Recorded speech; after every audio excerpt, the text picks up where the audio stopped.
Hey nerds, hitting you with yet another review of Master of None, Season 2. This is for Episode 4, which is First Date. I feel like this episode is really reminiscent of, I believe it was maybe Episode 7 or 8 last season, which depicted Dev and his relationship, and kind of snapshots over the course of time and how things were progressing and how the small little things ended up being like actually the crux of a relationship, at least from the way it was, shot and presented.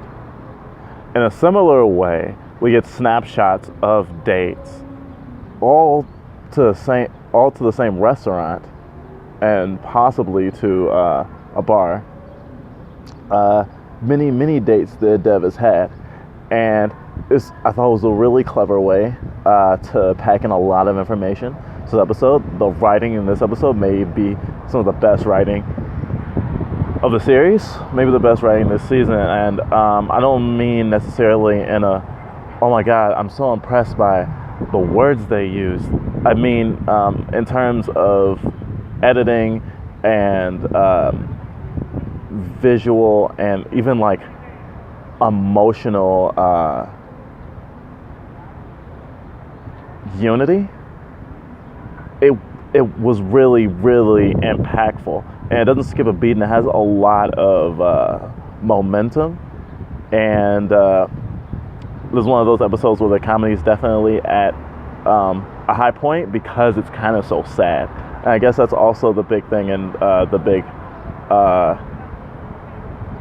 problem for Dev in the series isn't just finding a job that is worthwhile in the film industry that doesn't belittle his talents or make him feel like a racial prop. Also, just trying to find love, and that's such a general, simple, run-of-the-mill kind of thing to want, especially being the main plot of any kind of series.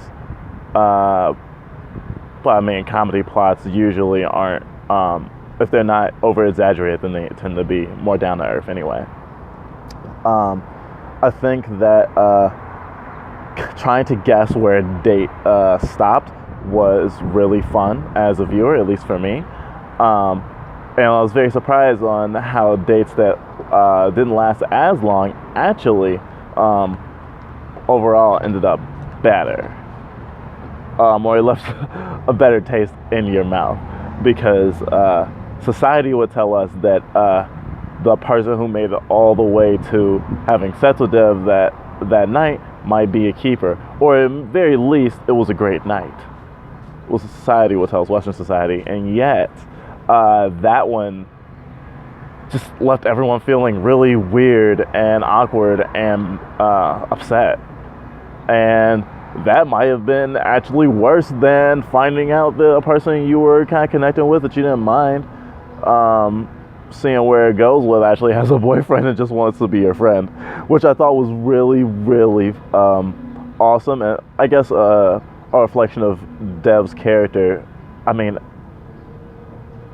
socially he's definitely being presented as a person with sure issues and sure even privilege, but or a certain kind of privilege, obviously. He's presented as a reasonable human being who's not too wrapped up in himself to see the value in another person. And so him actually being like, sure, I'll meet you and your boyfriend, we'll go out probably for noodles. That might be a future episode, which I actually be really excited to see. However, I think that this episode was trying to play the expectations of dates and first dates, and play the expectation of kind of the average courting ritual, because especially with internet and all the dating sites, and the fact that they were basically using Tinder, but it was love at first sight, which was even more ironic that it has such a title that is just so not really reflective of the actual experience of using it. I did think it was very interesting how he had just such a different time, even though he was in the same setting, basically trying to do the same thing in a way, in a huge way. Each character, each date felt very distinct, and the episode had like this really, really nice rhythm to it, where basically right when you're kind of diving down from one moment, you get sent up into another moment, and it really keeps it interesting. I love to compare it to some other shows that have used similar ways to show like passage of time, or at the very least a series of events in the same space. I think Manchester by the Sea did it in like having actors in the same space, but then through cuts and like pulling back the frame, revealing more information, or just small little editing tricks to basically feel like the person is experiencing the memory live, and that you're like fully in that moment with them, as opposed to it being like a white flash of light, or oh wait, I just switched to black and white, of course I know it's a flashback, and just kind of like experiencing time non-linearly in general, which I think this episode did really, really well. And I'm really interested in seeing what other kinds of visual themes and editing approaches they'll bring into future episodes, because every episode seems a little bit like an experiment on either playing with social expectations or playing with something about how the audience is perceiving the episode, or revealing more information in an impactful way. And I know that's really hard to do in basically drama series, because even though Master of None is a comedy series, it's a drama series, and the stakes of the characters and their lives matter.